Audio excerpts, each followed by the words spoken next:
We're going to do a quick review of the reactions from chapter 13. So we're going to start with our carboxylic acids, okay?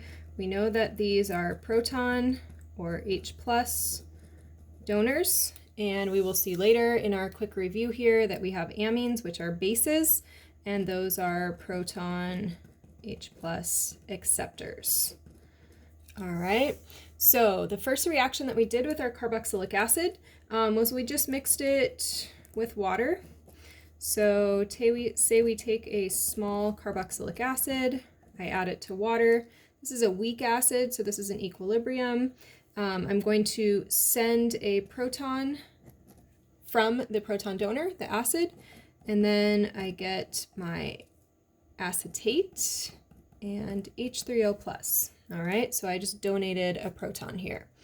Another reaction that we saw for our acids is that we could neutralize them. Neutralization. And if it's a big acid, a big fatty acid, we call this a saponification reaction. Saponification. And that is making soap, is what that means. So say we take a really huge, long fatty acid, CH3, and then a whole bunch of CH2s, maybe 10 of them, and then a familiar carboxylic acid. This is my acid. We always neutralize acids with bases. And so here we're neutralizing with a strong base. My product is going to look just like this, except for now my proton will have left, will have been grabbed by this base here. And so my product is CH3, CH2, lots of them. Now I have a negative charge, and then I have the sodium ion, comes and links on here, and I have a water. So I have, again, a negative ion. My positive ion looks a little bit different. Because this has so many carbons in it, we would say that this is our soap, and because it has charges on it, we would say that this has become more water soluble. Charges make compounds much more water soluble. So that was 2 reactions for acids. Moving down, an ester is something that we find in triglycerides, and you have 1 reaction that you need to know for those. Hydrolysis, water lysine. So water is going to break something in a hydrolysis reaction. If I sketch out an ester, we have a COO in the middle of some carbon chains. We're going to use water to lyse, and we're always going to have acid present as well. So H+ or H2SO4, we've got some kind of acid. Here I want to find that functional group, find the ester group, and I'm going to slice right through the middle, or lyse right through the middle of that. That is where I'm going to add my water molecule on. The OH will go to the carbonyl, and the H will go to the other side of it, and then I just want to copy and paste it really well.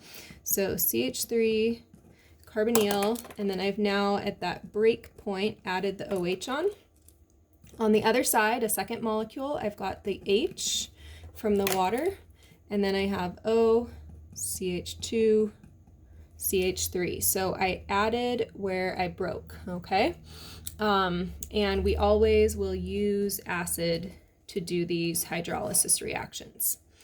Next up with our amines, we're looking at our bases. So amines, again, like the acids, can react with water. This would be a pretty simple reaction that we've actually seen before. Again, it's a weak base, so we have the equilibrium arrows. Bases accept protons right to that lone pair on the nitrogen.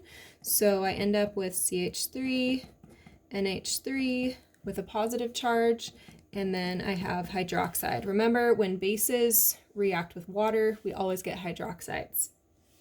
A second reaction that we can look at here is neutralization. And so up here with acids, neutralization meant that we added a base. Down here, now that I have a base, neutralization will mean that I add an acid. So let's say I take this same base, we could use a much bigger one. I add a strong acid like HCl to it. They do this in pharmaceuticals a lot. You add a little bit of HCl. HCl is a proton donor, right? So it's going to donate a proton to that lone pair on my amine. And I get CH3, NH3 positive, and we often just write this as one large compound. These compounds that have positive and negative charges, I can call those salts. Salt is just a word for ionic compounds, meaning we've got charges in them. Something else to take note of up here with our acid, when we neutralized it, we got also charges, and we said that made it much more water soluble. Same thing here. This product is going to be much more water soluble than the reactant was because of those charges. And this is a positive if you're looking at pharmaceuticals, because you want them to dissolve better in water since we're made primarily of water. Last reaction here for amides, you need to know one reaction for those. That would be a hydrolysis reaction. So CH3, carbonyl, an NH, and a CH3. And don't forget, when I write that NH like that, that H is actually not in the line of atoms there. I could expand it out like this, so that's what that means. I find the linking, connecting functional group here, just like I did up on the ester that you can see above. I'm going to slice it right in half. Same deal, the OH will always go to the carbonyl side, and H will always be added to the amine side. When I slice those, this is going to happen when I add water. We can do this with an acid or a base. So we can use an acid or a base. We will only look at acids in this class. If I have an acid and I do this, I'm going to get CH3, C double bond O, and now I've added my OH here. Second product. I could write in a few different ways, but now I have two H's connected to that N. So I could write H2N and then CH3. One of those H's is a new H that got added on.